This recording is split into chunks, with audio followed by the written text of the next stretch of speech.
Salam Indonesia. Anda menyaksikan berita terkini bersama saya Agus Jagetraya.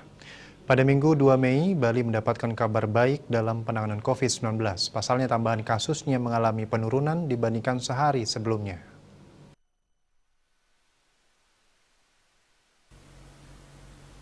Jumlah kasus COVID-19 pada hari ini ada di 2 digit. Setelah sepekan mengalami penambahan 3 digit per harinya, tak hanya itu jumlah pasien sembuh juga mengalami tambahan lampaui kasus baru. Sayangnya korban jiwa masih terus bertambah, meskipun pada hari ini jumlahnya sudah mengalami penurunan dari sehari sebelumnya.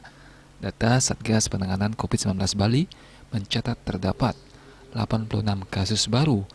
Kumulatif kasus yang ditangani Bali mencapai 44.899 orang.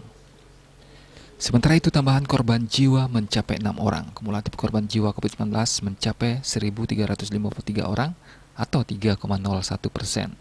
Rinciannya 1.348 WNI dan 5 WNA. Pasien sembuh bertambah mencapai 98 orang, sehingga total pasien sembuh saat ini sebanyak 42.310 orang atau 94,23%. Jumlah kasus aktif yang masih dirawat maupun menjalani karantina berjumlah 1.236 orang, 2,75%. Mereka dirawat di 17 rumah sakit dan di karantina di Bapelkesmas, UPT Nyiddah, Wisma Bima, dan BPK Pring. Diah Dewi, Bali Pos melaporkan. Untuk mencegah penyebaran COVID-19, ingat pesan Ibu, selalu terapkan 3M, wajib memakai masker, wajib mencuci tangan, dan wajib menjaga jarak, serta wajib menghindari kerumunan. Dengan penerapan perilaku 3M, Indonesia segera terbebas virus corona menuju Indonesia maju. Tetaplah bersama Bali TV. Salam Indonesia.